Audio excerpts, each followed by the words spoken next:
Hello everybody, Assalamu alaikum. Hope all of you are doing very well. Here I am Dr. Muhammad Abul Hasanat, Associate Professor of Physiology, and I am from Gazi Medical College, Khulna. All of you are welcome to my today's discussion about basal ganglia. Basically, I have divided my lecture in two parts. In first part, I will be talking about functional anatomy, different neuronal circuit, and functions of basal ganglia. And in the second part, I will try to focus on the features of lesions in different part of the basal ganglia. Okay, so let's talk about basal ganglia. Actually, apart from different area of the cerebral cortex, two other important structures of the brain playing very important role in controlling the motor functions or motor movement. Those structures are basal ganglia and cerebellum. So that is why these are considered, those parts are considered as a accessory part of accessory motor system. Okay. So in my today's session, I'm going to talk about basal ganglia. So this term, basal ganglia, it is a big misnomer. Since these structures consist of an assortment of subcortical nuclei.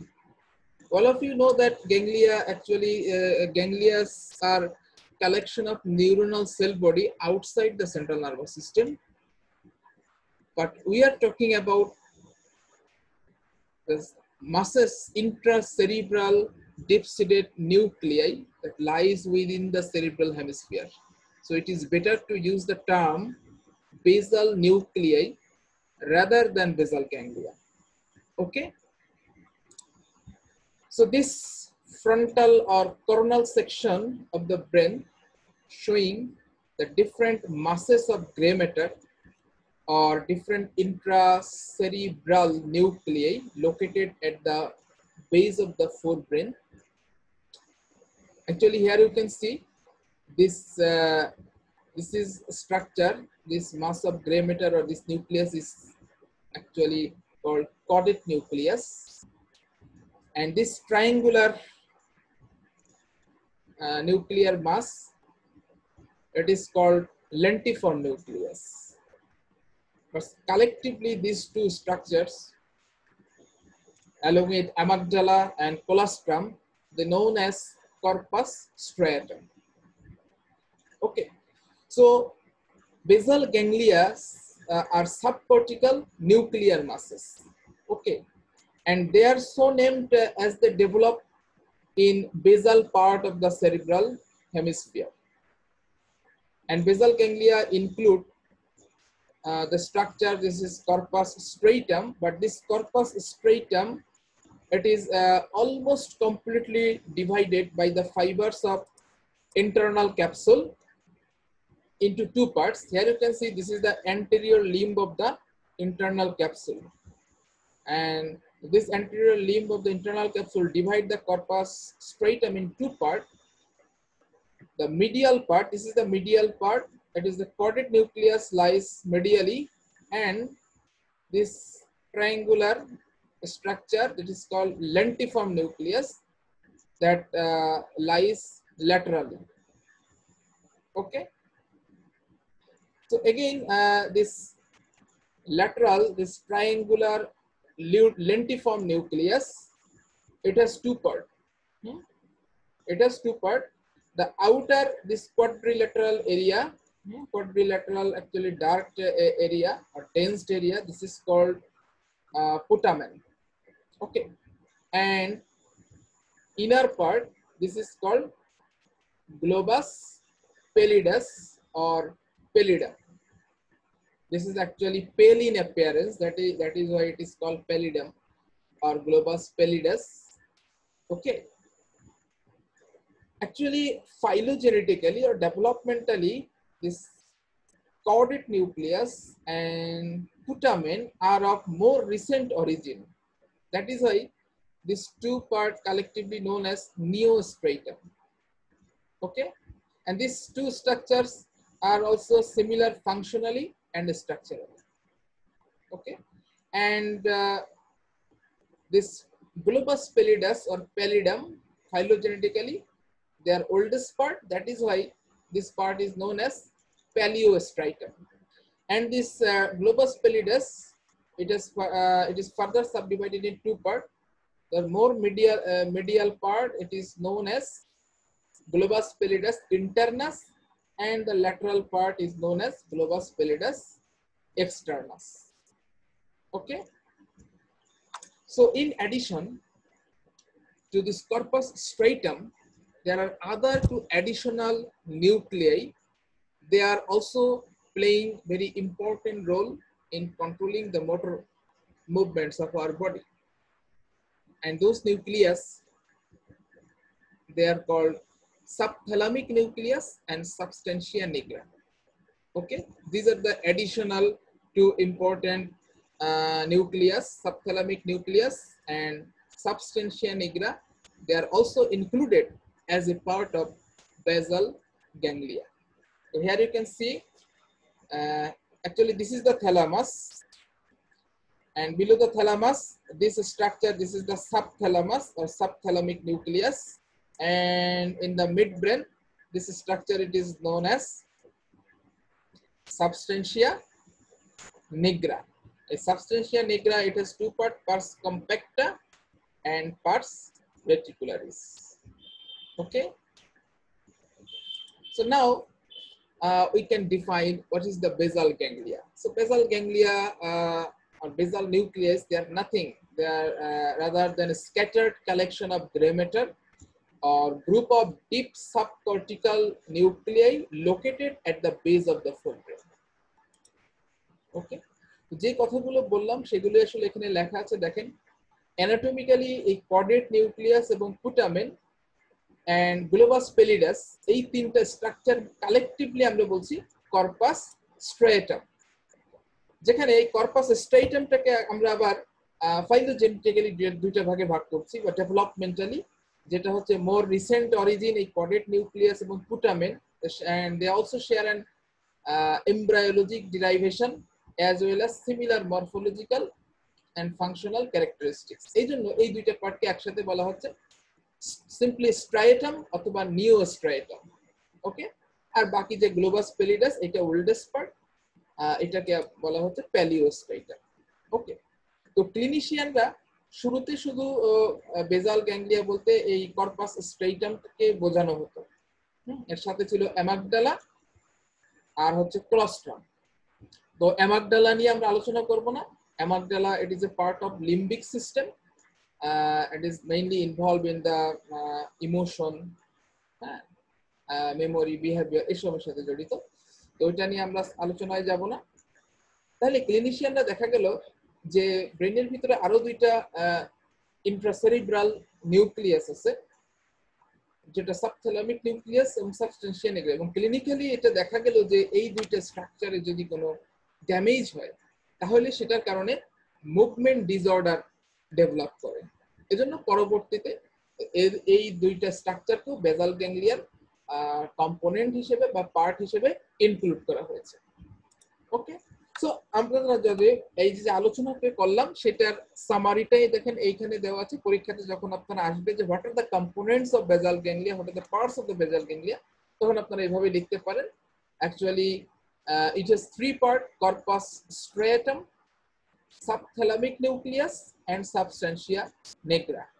Corpus striatum again divided by anterior limb of the internal capsule, যেটা একটু আগে দেখালাম, into medially থাকতেছে quadrate nucleus and laterally থাকতেছে lentiform nucleus. Lentiform nucleus এর আবার দুইটা part আমরা দেখাইছি।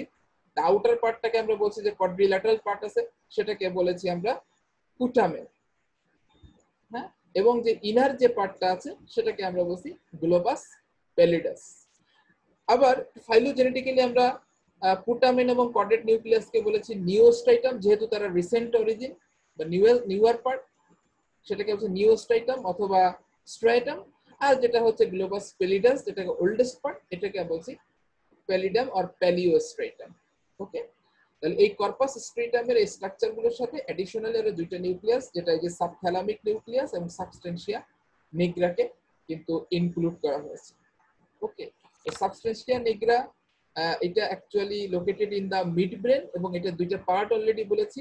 Posterior part of substantia nigra, যেটা খুব ডেন্সলি গ্রে ম্যাটার, এবং এটাকে বলা হচ্ছে pars compacta, and it contains dopaminergic neuron, or it is rich in dopaminergic neuron, this pars compacta. And the anterior part of the substantia nigra, that is less dense, and it is called pars reticularis, and this part contain GABAergic neurons. Okay, তাহলে এইটা আমরা component গুলো যদি আমরা জানি, এখন আমরা further আলোচনায় যাচ্ছি যে এই যে ডিপ সেরিব্রাল বা ইন্ট্রাসেরিব্রাল ডিপ সিটেড যে নিউক্লিয়াই গুলো আমরা আলোচনা করছি, actually this nuclei are interconnected with each other. তারা একে অপরের সাথে কি connected, not only they are interconnected with each other, but also with the different areas of the cerebral central nervous system. এখন যেহেতু তাদের এই যে জটিল কানেকশন, নিজেদের ভিতরে কানেকশন এবং সেন্ট্রাল নার্ভাস সিস্টেমের বিভিন্ন এরিয়ার সাথে তাদের কানেকশন আছে, so due to their this complex interconnection with the different cortical area, so their very basic function is to integrate the all cortical activity into one behavioral output or motor expression and motor movement. বুঝতে পারলাম কি? মানে তারা কিন্তু একটা integrative centre হিসেবে কাজ করছে, এবং ইন্টিগ্রেশনের মাধ্যমে তারা কিন্তু ফাইনাল একটা আউটপুট দেবে, একটা বিহেভিয়ারাল আউটপুট বা কোনো একটা মোটর এক্সপ্রেশন বা কোনো একটা particular motor movement. Okay, so this is the very basic function of the basal nucleus. আমরা ফাংশনগুলো আরো ডিটেইল করব, আগে বোঝার খাতিরে আমি এটা বোঝানোর চেষ্টা করলাম। তো এখন এই যে ফাংশনটা করতেছে যে মোটর মুভমেন্ট বা ফাইনাল ইন্টিগ্রেটিভ যে মোটর মুভমেন্ট, এইটা করার জন্য বেজাল গ্যাংলিয়াতে বা এই বেজাল নিউক্লিয়াসে তারা দুইটা প্যারালাল সার্কিটের মাধ্যমে এই ফাংশনগুলো করে থাকে। There are series of parallel circuits are there. One is Putamen circuit and another one is Cordate circuit. Putamen circuit basically involved in integration of the motor output, whereas the Cordate circuit plays a major role in learning and cognition and regulates emotional aspects of behavior like body language, posture, tone of voice. So যা এই দুইটা সার্কিটের মাধ্যমে mainly বেজাল ganglia তার যে integrative function সেটা করে থাকে। তো এই দুইটা সার্কিট নিয়ে আমি একটু আলোচনায় যাব। এই তবে এই জিনিসগুলো বলতেছি, এগুলো যে পরীক্ষার সময় আন্ডার গ্রাজুয়েট যে ফার্স্ট ইয়ার এমবিবিএস এর প্রফেশনাল এক্সাম হয়, এটা যে খুব এইখান থেকে যে আপনাকে প্রশ্ন ধরা হবে না পারলে ফেল, ব্যাপারটা এরকম না। এটা হচ্ছে অনেকটা আপনার নিজের ইচ্ছা, ইন্টারেস্ট বা আপনার কনসেপ্ট ডেভেলপমেন্টের জন্য দরকার। আমরা ফাংশন অফ বেজাল গ্যাংলিয়া একবার লাস্টে আমি দেখাই দেবো, সেগুলো পড়লেই হবে। বাট আমরা একটু বোঝার চেষ্টা করি। দেখা যাক যে পুটামেন সার্কিট, পুটামেন সার্কিটের অ্যাকচুয়ালি এটা কাজ করবে in association with corticospinal system. হ্যাঁ, আমাদের যে কর্টিকোস্পাইনাল ট্র্যাক্ট আছে, ডিসেন্ডিং ট্র্যাক্ট আমরা জানি যে corticospinal tract, specially the pyramidal tract. হ্যাঁ, so in association with this corticospinal system, putamen circuit controls the complex patterns of motor activity. Complex patterns of motor অ্যাক্টিভিটির কি একটু পরে আসতেছি, আগে আমরা সার্কিটটা দেখে নিই। দেখেন এখানে যে সেরিব্রাল কর্টেক্সের যে pre motor area, supplementary motor cortex and somato sensory area, এখানে এরিয়া নাম্বারগুলো আমি এখানে দেখানোর চেষ্টা করেছি 4 6 3 1 2। এই এরিয়াগুলো থেকে কিছু কর্টিকোস্ট্রাইটাল ফাইবার, দেখেন কিছু প্রজেকশন, এই ফাইবারগুলোকে বলা হচ্ছে, যেহেতু putamen it is a part of striatum, এটাকে বলা হচ্ছে কর্টিকোস্ট্রাইটাল ফাইবার। এই ফাইবার দিয়ে এই ইনফরমেশন বা সিগন্যালটা কোথায় চলে গেল, পুটামেনে বা স্ট্রেটামে চলে গেল। এখন এই পুটামেনে ইনফরমেশনটা কি হবে, প্রসেসড হবে, প্রসেসিং। দেন দিস প্রসেসিং এর পরে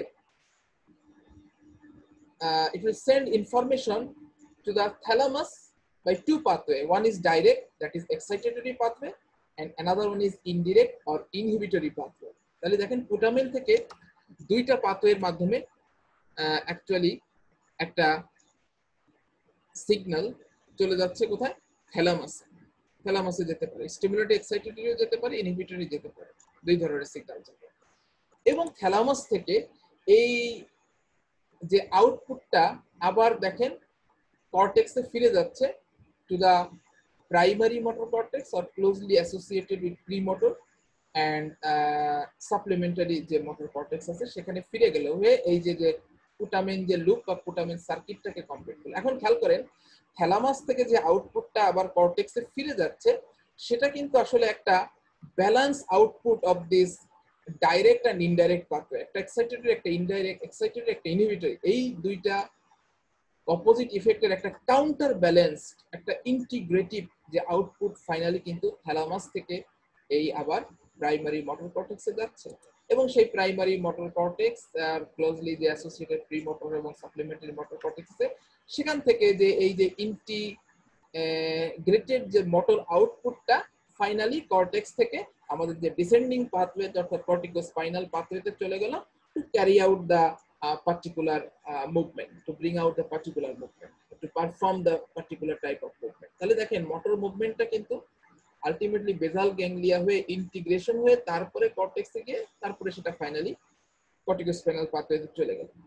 এইভাবে সে কি করতেছে, এই সার্কিটটার মাধ্যমে মেইনলি বেসাল গ্যাংলিয়া কি করছে, control complex patterns of motor activity. এখন complex patterns of motor activity বা কমপ্লেক্স মোটর মুভমেন্ট গুলো যদি আমরা বলি, give me some examples of complex motor movements. যেমন আমরা খুব বলতে পারি যে যেগুলো একটা স্কিলফুল ওয়ার্ক বা স্কিলড মুভমেন্ট আছে, যেমন writing of letters of the alphabet, এটা একটা স্কিলড ওয়ার্ক, তাই না? Cutting paper with scissors, passing a football. তার মানে যে সমস্ত যেগুলো স্কিলড মুভমেন্ট আছে বা যেগুলো ওয়েল রিহার্সড ফ্লুয়েন্ট বা রুটিন অ্যাক্টিভিটি, হ্যাঁ, বা লার্নড মোটর অ্যাক্টিভিটি, যেগুলো আমরা সাবকনসিয়াসলি খুব সুন্দরভাবে এক্সিকিউট করছি, সেই কাজটা কে করে দিচ্ছে? এই বেসাল গ্যাংলিয়ার পুটামেন সার্কিট, তাই না? যেমন ধরেন passing, Messi is very much skilled in passing football, অর্থাৎ মেসি যার কাছে পাস দেবে বল তার কাছেই যাবে, তাই না? তার মানে কি is very much accurate in passing. কিন্তু আমাদের কি ছিল, আমাদের ছিল আলফা। আমরা যখন ছোটবেলায় ছিলাম আমাদের ফুটবল দলে একজন প্লেয়ার ছিল আলফাস, তো কমেন্টেটররা বললো বল চলে গেল আলফাজের কাছে, আলফাস দিলেন ভুল পাস। তার মানে বল তার কাছে দেওয়ার কথা তার কাছে না দিয়ে আরেকজনের কাছে দিয়েছে। তার মানে বোঝা যাচ্ছে তার পুটামেন সার্কিটটা খুব একটা ভালো হয়তো বা ফাংশন ছিল না। তো যাই হোক, আমরা মেসিকে দিয়ে আমরা এই জিনিসটা বুঝতে পারি যে ইজ ভেরি মাচ অ্যাকুরেট। হ্যাঁ, যখন সে বলটাকে আরেকজনের কাছে পাস করবে, কতটা র্যাপিডলি তার ওই লেগের মুভমেন্ট হবে, কতটা লার্জ এক্সটেনশনের মুভমেন্ট, সবকিছু well control, and that is called subconsciously basal ganglia কিন্তু এটা এগুলো করে দিচ্ছে। ওকে, আচ্ছা, তাহলে এটা গেল পুটামেন সার্কিট। এরপরে দেখেন আরেকটা সার্কিটের বা লুপের কথা বলেছিলাম, যেটা হচ্ছে কর্ডেড সার্কিট বা caudate loop. Actually this caudate circuit is responsible for cognitive control of motor activity, অথবা আমরা বলতে পারি cognitive control of sequences of motor patterns or planning, programming, or simply acts as a consultancy service. তাহলে আগে আমরা সার্কিটটা দেখে নিই, তারপরে ফাংশনটা বোঝার চেষ্টা করি। এখানে দেখেন প্রিফ্রন্টাল কর্টেক্স যেমন এরিয়া নাম্বার 9, 10, পোস্টেরিয়র যে প্যারাইটাল কর্টেক্স যেমন এরিয়া নাম্বার 7, এবং প্রিমোটর কর্টেক্স এরিয়া নাম্বার 6, এবং some association areas of the cerebral cortex. এখান থেকে একটা আইডিয়া জেনারেট হলো বা থট জেনারেট হলো, হয়ে সেখান থেকে এই যে কর্টিকোস্ট্রাইটাল ফাইবারের মাধ্যমে কোথায় চলে গেল? কর্ডেট নিউক্লিয়াসে চলে গেল। এখানে কর্ডেট নিউক্লিয়াসে ইনফরমেশনটা আগের মতোই প্রসেসিং হলো, এবং সিমিলারলি দুইটা পাথওয়ের মাধ্যমে, একটা এক্সাইটেটরি বা ডাইরেক্ট, একটা ইনহিবিটরি বা ইনডিরেক্ট পাথওয়ের মাধ্যমে এটা থ্যালামাসে গেল, এবং আলটিমেটলি থ্যালামিক যে আউটপুটটা আবার কর্টেক্সে ফিডব্যাক যাচ্ছে বা ফিরে যাচ্ছে, সেটাকে একটা কন্ট্রোল করবে এই ডাইরেক্ট, ইনডাইরেক্ট বা এক্সাইটেটরি ইনহিবিটরি পাথওয়ের মধ্যে একটা ব্যালেন্স আউটপুট কিন্তু আবার থ্যালামাস থেকে প্রিফ্রন্টাল কর্টেক্সে যাচ্ছে। এবং সেই প্রিফ্রন্টাল কর্টেক্স বা প্রিমোটর এবং সাপ্লিমেন্টারি মোটর কর্টেক্স থেকে ফাইনালি এই যে ডিসেন্ডিং পাথওয়েতে সিগন্যাল চলে গেল, সেই এখানে যে ইন্টিগ্রেশন হলো সেই অনুযায়ী যে মোটর ফাংশনটাকে কন্ট্রোল করার জন্য বা মাসেলের মুভমেন্ট করানোর জন্য। ওকে, এখন কথা হচ্ছে এই যে কগনিটিভ কন্ট্রোল মানে জিনিসটা কি? কগনিটিভ কন্ট্রোল মানে আমরা বোঝাতে চাচ্ছি যে আসলে আমাদের ব্রেইনের যে থিঙ্কিং প্রসেস, অথবা বলতে পারি যে try out different strategy, thinking process. হ্যাঁ, আপনি ধরেন একটা পার্টিকুলার মুভমেন্ট পারফর্ম করতে চাচ্ছেন, ধরেন আপনি একটা নৃত্যশিল্পী, আপনি একটা ডান্সের রিহার্সাল করতেছেন, তো আপনি একটা পার্টিকুলার মুভমেন্ট কিভাবে করলে ভালো হবে সেটার জন্য ডিফারেন্ট স্ট্র্যাটেজি, কোন স্ট্র্যাটেজিতে গেলে এটা ভালো হবে, কোনটা successful movement, which one is the unsuccessful, এইগুলো ডিফারেন্সিয়েট করে আপনাকে এই যে জিনিসটাকে কোঅর্ডিনেশন করবে। ওকে, এর একটা এক্সাম্পল যদি আমরা বলি যে সাডেনলি দেখা গেল you are chasing by a barking dog or lion, তখন আপনি কি করবেন? তখন কিন্তু আপনার basal ganglia is very much fast in response, সাথে সাথে কি করবে যে আপনার থিঙ্কিং প্রসেসটা অ্যাক্সেলারেট করবে এবং খুব দ্রুত সময়ের ভিতরেই will turn away from the lion or from the barking dogs, begins to run, and even you will attempt to climb a tree if there is any tree in front of you in the course of your runway. তাহলে দেখেন আপনি basal ganglia কিন্তু খুব দ্রুত সময়ের ভিতরে এই decision গুলো থিঙ্কিং প্রসেসের মাধ্যমে এই কাজগুলো করে ফেললো। আদারওয়াইজ আপনি যদি লায়নের সামনে বা দাঁড়ায় চিন্তা করতে থাকেন, আচ্ছা এখন আমার কি করা উচিত, এটা যদি সময় বেশি লাগে ততক্ষণে কিন্তু আপনি লায়নের পেটে চলে যাবেন। হ্যাঁ, তো বেসাল গ্যাংলিয়া কিন্তু এটা খুব সুন্দরভাবে এই যে সিকোয়েন্স অফ মোটর প্যাটার্ন, আপনাকে কি করতে হবে, হ্যাঁ দ্রুত সময়ের ভিতরে আপনার কি করা উচিত, আপনাকে কিন্তু একটা ইনস্ট্যান্ট ইন্টিগ্রেশনের মাধ্যমে সিগন্যাল কিন্তু ফাইনালি এই যে ডিসেন্ডিং পাথওয়েতে পাঠিয়ে দিচ্ছে to carry out the movements of particular muscles. Okay, অর্থাৎ আরো একটা এক্সাম্পল দিয়ে আমি বোঝানোর চেষ্টা করতে পারি যে ধরেন আপনার লার্নিং অ্যাক্টিভিটির ক্ষেত্রেও কিন্তু learned activity, learn motor activity, যেমন ধরেন আপনি একটা স্টেজ পারফর্ম করবেন, ফাইনাল আপনার কলেজে সাংস্কৃতিক সপ্তাহ হচ্ছে, ফাইনাল ডেতে আপনার একটা ইভেন্ট আছে, আপনি সেখানে নৃত্য পরিবেশন করবেন। তো এটার জন্য কি আপনি ডাইরেক্ট গিয়ে নিশ্চয়ই মঞ্চে ইয়া করবেন না, আপনি তার আগে অন্তত এক সপ্তাহ আগে থেকে ওইটাকে স্মুথলি যেন আপনি ওই দিন ডান্সটা পারফর্ম করতে পারেন সেজন্য আপনি কি করেন, রিহার্সাল করবেন। রিহার্সাল করতে গিয়ে কিছু ভুল হচ্ছে, কিছু মুভমেন্ট আনসাকসেসফুল হবে, সেটা আপনি আবার কারেকশন করে নিচ্ছেন। বেসাল গ্যাংলিয়ার এই কোর্ডেড সার্কিট আপনাকে এই লার্নড মোটর অ্যাক্টিভিটি বা যে রিহার্সালের সময় এটা কাজ করবে।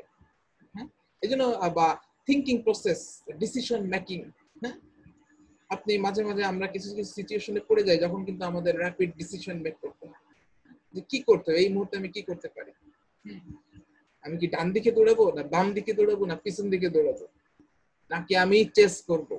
তাহলে এইখানে ক্ষেত্রে কিন্তু এই থট যে থিঙ্কিং প্রসেস, হ্যাঁ এখানে কিন্তু কোর্ডেড সার্কিটের ভূমিকা আছে। আমার মনে হয় আমি বোঝাতে চেষ্টা করেছি, এবং এই কোর্ডেড সার্কিটের ভিতরে আসলে বেসিক যে থ্যালামাস থেকে কর্টেক্সে যে আউটপুটটা যায় সেটা কন্ট্রোল করতেছে মেইনলি ইজ দ্য এক্সাইটেটরি এবং ইনহিবিটরি পাথওয়ের মাধ্যমে, একটা ব্যালেন্সিং এর মাধ্যমে কিন্তু এই আউটপুটটাকে কন্ট্রোল করবে।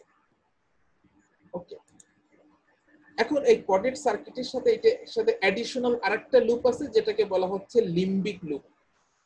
অ্যাকচুয়ালি মিডিয়াল এবং lateral temporal lobe, hippocampus, amygdala and entorhinal যে কর্টেক্স, সেখান থেকে কিছু ইনপুট কিন্তু দেখেন এই কোর্ডেড নিউক্লিয়াস অ্যাকুম্বেন্স এখানে আসবে। এখান থেকে আবার ভেন্ট্রাল প্যালিডাম অর্থাৎ গ্লোবাস প্যালিডাসে যাচ্ছে, সাবস্টেন্সিয়া নিগ্রাতে যাবে, সেখান থেকে আবার থ্যালামাস যে ভেন্ট্রাল অ্যান্টেরিয়র থ্যালামাসে, ফাইনালি আবার ফিডব্যাকটা চলে যাচ্ছে অ্যান্টেরিয়র সিঙ্গুলেট জাইরাস এবং অরবিটাল ফ্রন্টাল কর্টেক্স। তো এটার মাধ্যমে আসলে এই লুপটাকে এত ডিটেল আপনাদের এই মুহূর্তে না পড়লে হবে, জেনে রাখেন এইটাকে বলা হচ্ছে যে লিম্বিক লুপ। তার মানে এই যে অ্যামাগডালা হিপোক্যাম্পাসের সাথে যে কানেকশন আছে এই লুপটাকে বলা হচ্ছে লিম্বিক লুপ। তো এই লিম্বিক লুপ বা এডিশনাল লুপটার মাধ্যমে যেটা করা হয়, it control the emotional aspects of movement. Emotional aspects of movement কোনগুলা? যেমন ধরেন আমার ইমোশনের কারণে কিন্তু আমার কিছু কিছু মুভমেন্ট, যেমন আমার ফেসিয়াল এক্সপ্রেশনের কিন্তু আমার বডি ল্যাঙ্গুয়েজ কে কিন্তু এফেক্ট করে, তাই না? যখন আপনি খেয়াল করেন যে একটা ক্রিকেটের মাঠ থেকে যখন খেলা শেষে যেটা উইনার যে সাইড আছে তারা মাঠটা যখন ছাড়ে তাদের ফেসিয়াল এক্সপ্রেশন, তাদের বডি ল্যাঙ্গুয়েজ কেমন, আর যারা লুজার যে সাইড তারা যখন মাঠ থেকে বেরিয়ে আসছে তাদের ফেসিয়াল এক্সপ্রেশন, তাদের বডি ল্যাঙ্গুয়েজ কিন্তু ডিফারেন্ট। সো দ্যার ইজ, তার মানে এই মোটর মুভমেন্টের উপরে কিন্তু আপনার ইমোশনাল একটা কিন্তু ইনফ্লুয়েন্স আছে। তো এইটাকে বলা হচ্ছে ইমোশনাল অ্যাসপেক্টস অফ মুভমেন্ট, যেমন ফেসিয়াল এক্সপ্রেশন, বডি ল্যাঙ্গুয়েজ।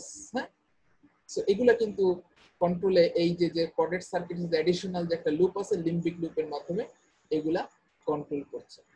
ওকে, আচ্ছা, তাহলে আমরা যে আলোচনা করলাম সেখান থেকে আমরা যেটা বুঝলাম যে বেসাল গ্যাংলিয়া ডেফিনেটলি তো মোটর মুভমেন্ট, তাদের main role to control the motor movement.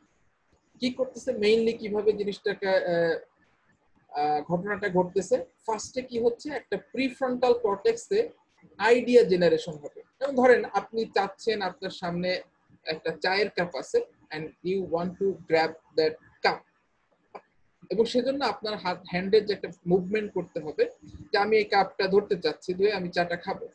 সেজন্য এই থটটা জেনারেশন হলো কোথায়, প্রিফ্রন্টাল কর্টেক্সে। থট জেনারেশন করে সে কি করবে, হ্যাঁ, সে এই আইডিয়াটাকে প্রিমোটর এরিয়াতে পাঠিয়ে দেবে। So then this idea goes to premotor area and supplementary motor area. তখন কি করবে, এই প্রিমোটর এরিয়া এবং supplementary motor area they should consult with basal ganglia. একটু আগে যে কানেকশন দেখাচ্ছি যে কর্টেক্স থেকে এই সমস্ত এরিয়া থেকে কিন্তু যে ফুটামেন্ট, কর্ডেট নিউক্লিয়াস অর্থাৎ স্ট্রেইটোকর্টিক্যাল ফাইবারের মাধ্যমে তারা বেসাল গ্যাংলিয়ার সাথে কনসাল্ট করবে। তখন বেসাল গ্যাংলিয়া বলবে হ্যাঁ ঠিক আছে, আপনি এটা ধরতে চাচ্ছেন, আমি কি মুভমেন্টটা কিভাবে কি করবেন আমি প্রোগ্রামিং করে দিলাম, হ্যাঁ এভাবে করে আপনি ফাইনালি সিগন্যালটা মোটর পাথওয়েতে পাঠিয়ে দিবেন, অর্থাৎ ডিসেন্ডিং যে কর্টিকোস্পাইনাল পাথওয়েতে সেন্ড করে দিবেন, তাই না? তখন বেসাল গ্যাংলিয়া এটাকে বলা হচ্ছে ফাইনিং বা টিউনিং, ফাইন টিউনিং করতেছে মুভমেন্টটাকে, যেন fine tune up of the movement. So basal ganglia finally will refine the movement and give a special signal through thalamus, যেটা বললাম আলটিমেটলি সে ইন্টিগ্রেশন করে রিফাইন করে সিগন্যালটা থ্যালামাসের মাধ্যমে আবার মোটর কর্টেক্সে পাঠিয়ে দিচ্ছে। তখন মোটর কর্টেক্স যে আপনার যে কর্টিকোস্পাইনাল পাথওয়ে দিয়ে ডিসেন্ডিং পাথওয়ে দিয়ে সিগন্যাল পাঠিয়ে দিচ্ছে to bring out that particular desired movement. বোঝা গেল? তার মানে সোজা ভাষায় আমরা বলতে পারি যে যখন কোন একটা there is a need to perform a movement, cortex consult with the basal ganglia through direct and indirect pathway, যেটা একটু আগে দেখালাম। তাহলে বেসাল গ্যাংলিয়া হচ্ছে ফাইন টিউনার, মুভমেন্টটাকে ফাইন টিউনিং করবে যেন মুভমেন্টটা সুন্দরভাবে হয়। তো এখন যেটাই আমি বললাম যে এখানে দুইটা সার্কিট আমি দেখিয়েছি, একটা হচ্ছে কর্ডেট সার্কিট এবং ফুটামেন্ট সার্কিট। দুইটা সার্কিটেরই আমি একটা জিনিস খেয়াল করছেন যে ফাইনাল যে থ্যালামিক যে আউটপুট সেটা কন্ট্রোল করার জন্য দুটা অপোজিট কাউন্টার ব্যালেন্সড যে ইফেক্ট অফ ডাইরেক্ট এবং ইনডাইরেক্ট পাথওয়ে বা এক্সাইটেটরি এবং ইনহিবিটরি পাথওয়ে, এই পাথওয়েটা আমি একটু দেখানোর চেষ্টা করছি। তো এখানে খেয়াল করেন এই যে স্ট্রাকচারটা ট্রায়াঙ্গুলার দেখেই বুঝতে পারছেন এটা লেন্টিফর্ম নিউক্লিয়াস, যার আউটার পার্ট এটাকে আমরা জানি যে ফুটামেন হিসেবে, এবং যে ইনার পার্ট এটা গ্লোবাস প্যালিডাস, এবং গ্লোবাস প্যালিডাসের আবার যদি মোস্ট ইনারমোস্ট পার্ট এটাকে গ্লোবাস প্যালিডাস ইন্টারনাস, এবং যেটা হচ্ছে আউটার পার্ট যেটাকে আমরা বলবো গ্লোবাস প্যালিডাস এক্সটারনাস। উপরে আমি কর্টেক্স দেখাইছি, হ্যাঁ, নিচে এখানে দেখতেছেন সাবথ্যালামাস, আর এই মিডিয়ালি যে স্ট্রাকচারটা দেখতে পাচ্ছেন এটা হচ্ছে থ্যালামাস। ওকে, তাহলে এখন কি হয় দেখেন, এই থ্যালামাসটা এখানে ওয়াই শেপ ল্যামিনা দিয়ে দেখেন এটা ভাগ করা আছে। তো যাই হোক, নরমালি যেটা হয় এই থ্যালামাস থেকে একটা এক্সাইটেটরি প্রজেকশন বা এক্সাইটেটরি নিউরন বা যেটাকে বলছে গ্লুটামিনার্জিক নিউরন কোথায় চলে গেছে, কর্টেক্সে চলে গেছে, যেটা কর্টেক্সকে কি করতে চাচ্ছে, এক্সাইট করতে চাচ্ছে। তাহলে খেয়াল করেন সব সময় আপনার কর্টেক্সকে থ্যালামাস এক্সাইট করে রাখে তাহলে মুশকিল না, কর্টেক্সকে তো সব সময় এক্সাইট করা যাবে না। যখন আপনার দরকার হবে একটা মুভমেন্ট পারফর্ম করার দরকার হবে তখন আপনাকে সেই অনুপাতে কর্টেক্সকে এক্সাইট করতে হবে। তাহলে এটা কি করা যায়, তাহলে এটা হচ্ছে সারাক্ষণ আমি বলতে পারি বার্কিং ডগ, থ্যালামাস কন্টিনিউয়াসলি কর্টেক্সকে কি করতেছে, স্টিমুলেশন দিচ্ছে বাই গ্লুটামিনার্জিক নিউরন। এই সবুজ কালার যে গ্রিন কালার নিউরনের মাধ্যমে গ্লুটামিনার্জিক আমি বোঝানোর চেষ্টা করেছি। এখন খেয়াল করেন নরমালি কি হয়, যখন আমরা কোনো মোটর মুভমেন্ট করব না, ইনঅ্যাক্টিভ থাকবো, তখন কি হবে, তখন তাহলে এই বার্কিং যে ডগ তার গলায় দড়ি বাঁধতে হবে, তাকে ইনহিবিট করতে হবে। সেটার জন্য কি আছে দেখেন, কর্টেক্স থেকে ফাইবার, এটাকে সেই কর্টিকোস্ট্রাইটাল ফাইবার দেখেন এখানে পুটামিনে চলে আসছে বা স্ট্রেটামে আসলো।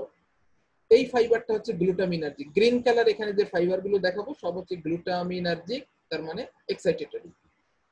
সে কি করতেছে, সে এই পুটামেনের এই যে নিউরনটা, পুটামেন থেকে একটা গাবার্জিক নিউরন চলে গেছে গ্লোবাস পেলিডাস এক্সটার্নাসে। খেয়াল করেন এই যে রেড কালার যে নিউরনটা, এটা হচ্ছে গাবার্জিক নিউরন।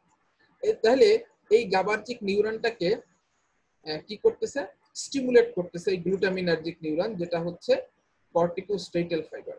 তাহলে কি হবে, এই গ্লোবাস পেলিডাস এক্সটার্নাসে এখানে বেশি বেশি গাবা রিলিজ হবে, আর GABA it is a inhibitory neurotransmitter. সেই গাবা আবার কি করতেছে, তাহলে নেক্সট আরেকটা নিউরন যেটা গ্লোবাস পেলিডাস এক্সটার্নাস থেকে সাবথ্যালামাসে চলে গেছে, এই নিউরনটাকে ইনহিবিট করবে। আবার এই নিউরনটাও কিন্তু গাবার্জিক, যেহেতু রেড কালার।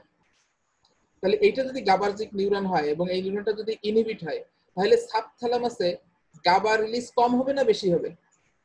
কম হবে না, কারণ এই নিউরনটা তো ইনহিবিট হয়েছে। দেখেন এই যে আগের নিউরনটা ইনহিবিটরি গাবা, তাহলে এ যদি নেক্সট নিউরনটাকে ইনহিবিট করে এবং এটা যেহেতু GABAergic, less GABA will be released. তাহলে সাবথ্যালামাসে যদি গাবা কম রিলিজ হয় অর লেস রিলিজড হয়, তাহলে নেক্সট যে নিউরনটা সাবথ্যালামাস থেকে আবার গ্লোবাস পেলিডাস ইন্টারনাসে চলে গেছে, এটা কিন্তু আবার গ্লুটামিনার্জিক। তাহলে যেহেতু এই সাবথ্যালামাসে লেস গাবা রিলিজ হয়েছে, তখন এই glutaminergic neuron that project into the globus pallidus internus এটা ওভার অ্যাক্টিভ হবে, and that will release more glutamate in the globus pallidus internus। তাহলে globus pallidus internus টা কি হবে, এক্সাইটেড হবে। আর গ্লোবাস পেলিডাস ইন্টারনাস যদি এক্সাইটেড হয়, সেখান থেকে দেখেন একটা ইনহিবিটরি নিউরন গাবার্জিক নিউরন চলে গেছে থ্যালামাসের, হ্যাঁ, ভেন্ট্রাল অ্যান্টেরিয়র নিউক্লিয়াস। এইটা কিন্তু যদি এক্সাইটেশন হয়, এটা একটা ইনহিবিটরি নিউরন, সেখান থেকে বেশি বেশি গাবা রিলিজ হবে। তাহলে এখানে যদি মোর গাবা অথবা এক্সেস গাবা রিলিজ হয়, তাহলে কি হবে, যে নেক্সট যে নিউরনটা গ্রিন কালার, এটা ইনহিবিট হবে না। আর এটা যেহেতু ইনহিবিট হচ্ছে, তাহলে এখানে গ্লুটামেট কর্টেক্স থেকে লেস রিলিজ হবে। তাহলে কর্টেক্সে যদি গ্লুটামেট রিলিজ কম হয়, তাহলে কর্টেক্সের এক্সাইটেশনটা কমে যাবে। That is actually happen when we are not doing any movement। তখন কর্টেক্সটা এক্সাইটেশনটা কমে যাবে বা ইনহিবিশন হবে। So this pathway is called indirect pathway or inhibitory pathway। ওকে, এখানে খেয়াল করেন এই যে পুটামেন থেকে একটা ইনহিবিটরি নিউরন গেছে গ্লোবাস পেলিডাস এক্সটার্নাসে, সেখান থেকে একটা ইনহিবিটরি নিউরন আছে সাবথ্যালামাসে। একটা জিনিস চিন্তা করেন, নেগেটিভ নেগেটিভ পজিটিভ, তাহলে পরপর দুইটা যদি ইনহিবিটরি নিউরন থাকে, তার মানে নেগেটিভ নেগেটিভ, তাহলে নেক্সট নিউরনটা কি হবে, পজিটিভ, তার মানে নেক্সট নিউরনটা স্টিমুলেট হবে। এটাই হচ্ছে সোজা হিসেব বোঝার জন্য। তাহলে নেক্সট নিউরনটা যেহেতু স্টিমুলেট হচ্ছে, এটা যেহেতু গ্লুটামিনার্জিক, তাহলে গ্লোবাস পেলিডাস ইন্টারনাসে গ্লুটামেট বেশি রিলিজ হবে। তাহলে এই যে পেলিডোথ্যালামিক যে গাবার্জিক নিউরনটা, এইটা স্টিমুলেট হবে, তাহলে বেশি বেশি গাবা রিলিজ হবে। আর এইখানে বেশি গাবা রিলিজ হলে কিন্তু থ্যালামিক আউটপুটটাকে ইনহিবিট করতেছে, তার মানে কর্টেক্স ইনহিবিট করবে। আচ্ছা, এইখানে এই ইনডিরেক্ট পাথওয়েকে আবার সাবস্টেন্সিয়া নিগ্রা থেকে কিছু নিগ্রোস্টাইটাল ফাইবার চলে গেছে। দেখেন এই নিউরনটাও ডোপামিনার্জিক। এইখানে D2 রিসেপ্টর থাকে, এই D2 রিসেপ্টরের সাথে বাইন্ড করে সে ইনডাইরেক্ট পাথওয়েকে ইনহিবিট করবে। তাহলে খেয়াল করেন, ইনডাইরেক্ট পাথওয়ে যদি ইনহিবিট হয়, তাহলে কর্টেক্সটা কি হবে, ডিসইনহিবিশন হবে, তার মানে কর্টেক্স এক্সাইটেশন হবে। নরমালি ইনহিবিটরি পাথওয়ে কর্টেক্সকে ইনহিবিট করে, কিন্তু ইনহিবিটরি পাথওয়েকে যদি আপনি ইনহিবিট করেন, তাহলে কর্টেক্সকে কিন্তু ডিসইনহিবিশন মানে কর্টেক্স কিন্তু এক্সাইটেড হবে। ওকে, এখানে ইনডাইরেক্ট পাথওয়ের উপরে সাবস্টেন্সিয়া নিগ্রার যে ইফেক্টটা আমি মনে হয় বোঝাতে পেরেছি। তাহলে এই ইনডিরেক্ট পাথওয়ে গেল। এখন আরেকটা পাথওয়ে দেখেন, কর্টেক্স থেকে আবার সেই কর্টিকোস্ট্রাইটাল ফাইবার কোথায় আসলো, পুটামেনে। পুটামেন এটা হচ্ছে গ্লুটামিনার্জিক, তাহলে পুটামেনকে এক্সাইট করলো। পুটামেন থেকে আবার গাবার্জিক নিউরন চলে গেছে গ্লোবাস পেলিডাস ইন্টারনাসে। তাহলে যেহেতু এই নিউরনটা এক্সাইট হয়েছে তাহলে ইন্টারনাসে গাবা বেশি বেশি গাবা রিলিজ হবে। তাহলে এখান থেকে যদি গাবা রিলিজ হয় তাহলে আবার দেখেন নেক্সট নিউরনটা গ্লোবাস প্যালিডাস ইন্টারনাস থেকে থ্যালামাস, এটাও গাবার্জিক। তাহলে পরপর দুইটা ইনহিবিটরি, তাহলে নেক্সট থ্যালামিক নিউরনটা কি হবে? থ্যালামিক যে আউটপুট যে এটা এক্সাইটেশন হবে, হ্যাঁ, মাইনাসে মাইনাসে প্লাস, তাহলে এইটাকে এক্সাইটেশন হওয়া মানে glutamate, more glutamate it will be released in the cortex and that will produce a stimulatory effect on the cortex. So this pathway, it is the direct pathway.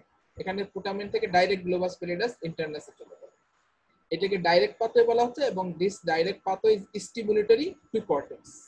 ওকে, এই direct পাথওয়েকে আবার এটা যেটা direct পাথওয়েটা দেখানো আমি এখানে complete হলো। ওকে, এই direct পাথওয়েকে আবার দেখেন সাবস্টেন্সিয়া নিগ্রা যেটা নিগ্রোস্টাইটাল পাথওয়ের মাধ্যমে এইখানে D1 রিসেপ্টরকে সাথে বাইন্ড করে ডাইরেক্ট পাথওয়েকে স্টিমুলেট করে। তাহলে ডাইরেক্ট পাথওয়েকে যদি স্টিমুলেট করে তাহলে কর্টেক্স মোর এক্সাইটেড হবে।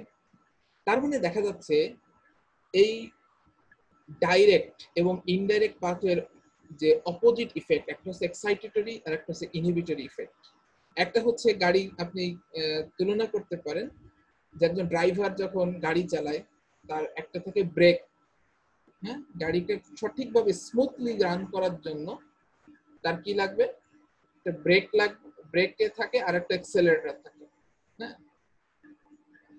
এবং এইখানে একটা মুভমেন্ট যখন আপনি শুরু করতে যাবেন, when you want to initiate a movement, তখন আপনাকে কি করতে হবে? একটা গাড়ি যখন আপনি স্থির অবস্থায় আছে সেখানে চালানো শুরু করতে যাবেন, তখন একটা কাজ করতে হবে, আপনার ব্রেক থেকে পা আস্তে আস্তে ব্রেকটাকে ছেড়ে দিতে হবে, একটা ডিসইনহিবিশন করতে হবে। আর অ্যাক্সেলারেটরে কি করতে হবে? আস্তে আস্তে প্রেসার বাড়াইতে হবে, তাহলে গাড়িটা কিন্তু আস্তে আস্তে চলা শুরু করবে, তাই না? এবং ফাইনালি আপনি এই ব্রেক এবং অ্যাক্সেলেটর এই দুইটা কন্ট্রোলের মাধ্যমে কিন্তু গাড়ির স্পিড বা গাড়ির মুভমেন্টটাকে আপনি কন্ট্রোল করছেন। সিমিলারলি বেজাল গ্যাংলিয়ার এই যে দুইটা পাথওয়ে, একটা স্টিমুলেটরি আর একটা ইনহিবিটরি, এবং এই দুইটা পাথওয়ের ভিতরে একটা কাউন্টার ব্যালেন্সিং করতেছে কিন্তু এই সাবস্টেন্সিয়া নিগ্রা বা নিগ্রোস্টাইটাল ফাইবার, এগুলো কিন্তু অ্যাকচুয়ালি ডোপামিনার্জিক নিউরন। এবং ডোপামিনার্জিক এই ডোপামিনের ডাইরেক্ট পাথওয়ের উপরে ইফেক্ট হচ্ছে স্টিমুলেটরি, ইনডিরেক্ট পাথওয়ের উপরে ইনহিবিটরি। তাহলে আপনি যখন একটা মোটর মুভমেন্ট ইনিশিয়েট করতে চাচ্ছেন তখন কি করতে হবে? দেখেন, ডাইরেক্ট এই সাবস্টেন্সিয়া নিগ্রা থেকে ডোপামিনার্জিক ফাইবার চলে গেল, ডোপামিন রিলিজ হলো, ডোপামিন গিয়ে D1 রিসেপ্টরের সাথে বাইন্ড করে ডাইরেক্ট যে পাথওয়ে তাকে স্টিমুলেট করলো, এবং ইনডিরেক্ট পাথওয়ে D2 রিসেপ্টরের মাধ্যমে ইনডিরেক্ট পাথওয়েকে ইনহিবিট করবে। তাহলে ওভারঅল যে কর্টিক্যাল যে এখানে যে থ্যালামিক যে আউটপুটটা কর্টেক্সে গেছে, কর্টেক্সটা কি হবে? স্টিমুলেট হবে এবং আলটিমেটলি আপনি পার্টিকুলার মুভমেন্ট টা পারফর্ম করবেন। ওকে, তো ফাইনালি এই কর্টেক্স থেকে দেখেন যে এই ব্যালেন্সড আউটপুটটা কোথায় চলে গেল বা ইন্টিগ্রেটেড আউটপুটটা এই যে ডিসেন্ডিং ফাইবার বা কর্টিকোস্পাইনাল ফাইবারের মাধ্যমে স্পাইনাল কর্ডে গেল এবং ফাইনালি পার্টিকুলার মাসেলের মুভমেন্টটাকে কন্ট্রোল করে। সো সোজা কথা, এখানে আপনার দুইটা পাথওয়ে আমি দেখানোর চেষ্টা করেছি। একটা ঠিক সিমিলারলি একজন ড্রাইভার যে ম্যানুয়াল গিয়ারের গাড়ি চালায়, যে ক্লাচ অ্যান্ড ব্রেক, এটার যদি আপনি ভালোভাবে না করেন তাহলে কিন্তু গাড়ির মুভমেন্টে জার্কিং হবে। এখানে যদি কোনো গন্ডগোল হয় গাড়ির কিন্তু দেখবেন যারা গাড়ি চালাইতে পারে না বা হোন্ডা চালাতে গেলে শুরুতে একটু ঝাঁকি দেয়, কারণ তারা ঠিকভাবে ওই ক্লাচ, ব্রেক, অ্যাক্সেলেটর এগুলো কন্ট্রোল করতে পারছে। তো এই বেজাল গ্যাংলিয়ার এই দুইটা ইনহিবিটরি এবং এক্সাইটেটরি দুইটা পাথওয়ের মাধ্যমে কিন্তু, এবং এখানে সাবস্টেন্সিয়া নিগ্রার ভূমিকাটা আমি দেখানোর চেষ্টা করছি। তাহলে সাবস্টেন্সিয়া নিগ্রাতে যদি কোনো ঝামেলা হয় তাহলে কিন্তু এই ডাইরেক্ট ইনডাইরেক্ট পাথওয়েতে ঝামেলা হবে। দুই ধরনের ঝামেলা হইতে পারে। এখানে যদি কোনো লেশন হয় বা ড্যামেজ হয়, যেটা আমি পরবর্তী লেকচার আলোচনা করব, যদি কোনো কারণে ইনহিবিটরি পাথওয়েটা কাজ না করে তাহলে কি এক্সাইটেশনটা বেশি হবে, তখন হাইপার কাইনেটিক ডিসঅর্ডার হবে। আবার যদি আপনার ডাইরেক্ট পাথওয়েটা কাজ না করে তাহলে কি মুভমেন্ট গুলো কমে যাবে, মানে হাইপোকাইনেটিক ডিসঅর্ডার। এগুলো পরে নেক্সট লেকচার আলোচনা করব। এই জন্য আসলে এই সার্কিটটা আমি একটু বোঝানোর চেষ্টা করছি। তো যাই হোক, যে আলোচনার যে সামারিটাই ডাইরেক্ট ইনডাইরেক্ট পাথওয়ের, যে এখানে ডাইরেক্ট পাথওয়েটা স্টিমুলেটরি এবং ইনডাইরেক্ট পাথওয়েটা ইনহিবিটরি, এবং নরমালি এই দুইটা পাথওয়ের there is a balance between this two pathway. হ্যাঁ, এই দুইটার ব্যালেন্স বা কাউন্টার ব্যালেন্স আউটপুটটা কিন্তু থ্যালামাসে যাবে, থ্যালামাস থেকে ফাইনালি কর্টেক্সে যাবে, এবং সেই অনুপাতে কর্টেক্স ডিসেন্ডিং পাথওয়েটা সিগন্যাল পাঠাবে। So any alteration of activity in either of the pathway leads to imbalance in motor output from the basal ganglia. এই দুই পাথওয়ের কোনো জায়গায় সমস্যা হয়, আপনি যদি ঠিকভাবে ব্রেক অ্যাক্সিলারেটর এইটা মেইনটেইন করতে না পারেন, তাহলে আপনার মুভমেন্ট গাড়িতে কি হবে, ঝাঁকি হবে, অ্যাবনর্মাল মুভমেন্ট হবে, এমনি আপনার যে বডির movement, motor movement abnormality develop করবে। So therefore in the basal ganglia disorder both hypo and hyperkinetic features are observed, যেটা নেক্সট লেকচারে আমি এটা নিয়ে আরো ডিটেইল আলোচনা করব। আর এখানে আরেকটা জিনিস দেখানোর চেষ্টা করেছি যে নিগ্রোস্টাইটাল পাথওয়ের উপরে what is the effects of nigrostriatal projection on this direct and indirect pathway. Actually this nigrostriatal projection, they are dopaminergic projection from pars compacta of the substantia nigra to the striatum, and it will produce excitatory influence on the direct pathway by D1 receptor and inhibitory influence on the indirect pathway by D2 receptors. So thus the action of dopamine is overall excitatory, কারণ dopamine কি করতেছে, indirect পাথওয়েকে D2 রিসেপ্টরের মাধ্যমে inhibit করতেছে, তার মানে ডিসইনহিবিশন হচ্ছে এবং direct পাথওয়েকে stimulate করতেছে। সো ওভারঅল ইফেক্টটা কিন্তু excitatory. Okay, and there are some neurons within the striatum are cholinergic and have an opposite effect of dopamine. তাহলে ডোপামিনের ইফেক্ট হচ্ছে স্টিমুলেটরি, আর অ্যাসিটাইলকোলিন তার ইফেক্ট কিন্তু এখানে অপোজিট। ওকে, তাহলে কি হলো, ইন দ্য স্ট্রাইটাম এখানে এই দুইটা নিউরোট্রান্সমিটার অ্যাসিটাইলকোলিন এবং ডোপামিনের একটা certain ratio বা balance maintain হয়। In the striatum the ratio of acetylcholine and dopamine keeps the striatal neuron active. তো যদি কখনো if there is any alteration in ratio results in abnormalities in the motor activity, তাহলে motor অ্যাক্টিভিটিতে গন্ডগোল হবে। তো যাই সেই গন্ডগোলগুলো অ্যাবনর্মাল মুভমেন্টগুলো নিয়ে আমরা নেক্সট লেকচারে আলোচনা করব। তাহলে আজকের যে আলোচনা ফাইনালি আমরা সামারাইজ করতে পারি what are the functions of the basal ganglia. এইটাই আছে পরীক্ষায় আপনারা যখন লিখবেন বা প্রশ্ন করবে ফাংশন ধরলে এইগুলাই বলবো। আর এর আগের যে আলোচনা করছি সেটা হচ্ছে ফাইনালি এই জিনিসগুলোকে বোঝানোর জন্য আলোচনা করছি। তাহলে আমরা দেখা গেল যে বেসাল গ্যাংলিয়ার যে one of the most important function is to control the complex pattern of motor activity, যেটাকে আমরা skilled movement বলেছি বা well rehearsed fluent movement, যেগুলো আমরা রুটিন যে সমস্ত ফ্লুয়েন্ট মুভমেন্ট করি, হ্যাঁ, বা স্কিলড যে সমস্ত মুভমেন্ট আছে, যেমন writing of letters of alphabet, cutting paper with scissors, passing a football, হ্যাঁ, এছাড়া দেখা যাচ্ছে আরো অনেক স্কিলড মুভমেন্ট আছে। সেখানে কিন্তু এই basal ganglia in association with the corticospinal tract তারা কিন্তু স্কিলড এই মুভমেন্টগুলোকে কন্ট্রোল করবে। আচ্ছা, এবং আরেকটা বলেছিলাম যে cognitive control of motor activity. Cognitive control বলতে আমি বোঝাচ্ছি ব্রেনের যে থিংকিং প্রসেস, না, যে আপনি কোন মুভমেন্টটা কোনটার পরে কোনটা করবেন, আগে একটা এটার জন্য থিংকিং প্রসেস বা ট্রাই আউট ডিফারেন্ট স্ট্র্যাটেজি, হ্যাঁ, বা যে লার্নড অ্যাক্টিভিটি, লার্নড যে মোটর মুভমেন্ট, হ্যাঁ, বা আমরা বলতে পারি planning and programming. This is another important functions of basal ganglia. আরেকটা গুরুত্বপূর্ণ জিনিস হচ্ছে timing and scaling of the intensity of the movement. এটা খেয়াল করেন, টাইমিং কোন একটা মুভমেন্টের টাইমিং মানে হচ্ছে the how rapidly the movement should be performed, R scaling of the intensity of the movement মানে how large the movement should be. যেমন ধরেন আপনি একটা বড় বোর্ডে যখন লিখতে যাবেন তখন আপনার লেখার সাইজ কিন্তু বড় বড়, এটার সাথে প্রপোর্শনাল অ্যাডজাস্ট হয়ে বড় বড়। আপনি যখন ছোট আপনার চকবোর্ডে লিখতে দিয়ে হচ্ছে, তাহলে ওইটা কিন্তু প্রপোর্শন নিয়ে আপনার অ্যালফাবেটের সাইজটাও এরকম হয়ে যাবে। তাহলে কতটা লার্জ মুভমেন্ট হবে, হাউ র্যাপিডলি মুভমেন্ট হবে, এটাকে বলা হচ্ছে timing and scaling of the intensity of the movement. এটাও কিন্তু বেসাল গ্যাংলিয়া এটা কন্ট্রোল করছে। আরেকটা কি আমরা বলেছিলাম যে basal ganglia also control associated movement that occurs automatically and normally. Associated movement যদি বলে আপনাকে এক্সামিনার ভাইবা বোর্ডে কিন্তু প্রশ্ন করে, আচ্ছা give some example of associated movement, তখন আমরা কি বলবো, যেমন swinging of arm while walking, তারপরে ফেশিয়াল যে এক্সপ্রেশন, যেটাকে আমরা বলেছিলাম যে emotional aspects of motor movement, facial expression, এছাড়া আরেকটা বলতে পারি movements of limbs while swimming. এইগুলা কিন্তু অ্যাসোসিয়েটেড মুভমেন্ট এবং this movements are also control by basal ganglia. এছাড়া বেজাল গ্যাংলিয়া কিন্তু আমরা জানি ইট ইজ এ পার্ট, আগে মনে করা হতো যে বেজাল গ্যাংলিয়া শুধুমাত্র এক্সট্রা পিরামিডাল সিস্টেমের পার্ট, কিন্তু এর আগে কিন্তু দেখলাম এখন আমরা কিন্তু যে পিরামিডাল ট্র্যাক স্কিল মুভমেন্টও কিন্তু তারা কাজ করতেছে। তো যা হোক, যে বেজাল গ্যাংলিয়ার এটার সাথে ব্রেন স্টিমের কানেকশন আছে, and thereby it can influence বা descending যে পাথওয়ে যেটা এক্সট্রা পিরামিডাল ট্র্যাক রেটিকুলোস্পাইনাল ট্র্যাক, এটা আমার ডিসেন্ডিং ট্র্যাক্টের যে লেকচার আছে সেখানে যদি দেখেন যে রেটিকুলোস্পাইনাল track actually it's control the tone and posture. So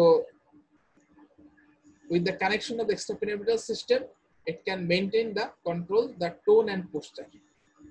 okay, so বেজাল গ্যাংলিয়াতে যদি কোনো সমস্যা হয় টোন পোস্টারে গন্ডগোল হবে, বিভিন্ন ধরনের মুভমেন্ট ডিসঅর্ডার হবে, মুভমেন্ট ইনিশিয়েশনের সমস্যা হবে। Okay, so this are the very basic functions of the basal ganglia. Okay, তো আমার মনে হয় আজকের আলোচনা এই পর্যন্তই থাক। Thank you very much. আপনাদের কাছে আমি আবারও একটা রিকোয়েস্ট করছি, আমার লেকচার যদি আপনাদের কাছে হেল্পফুল মনে হয়, আপনাদের যদি ভালো লাগে, আপনাদের পরীক্ষার জন্য সহায়ক হয়, আপনারা আমার সাথে কানেক্টেড থাকবেন, আমার চ্যানেলটা সাবস্ক্রাইব করে রাখবেন এবং আপনার যারা পরিচিত, যারা ফার্স্ট ইয়ার সেকেন্ড ইয়ার বা যারা ফিজিওলজি পড়তে ইন্টারেস্টেড তাদেরকে আমার চ্যানেলটা শেয়ার করবেন। So thank you very much. I think the next part I will upload soon. That's all for today.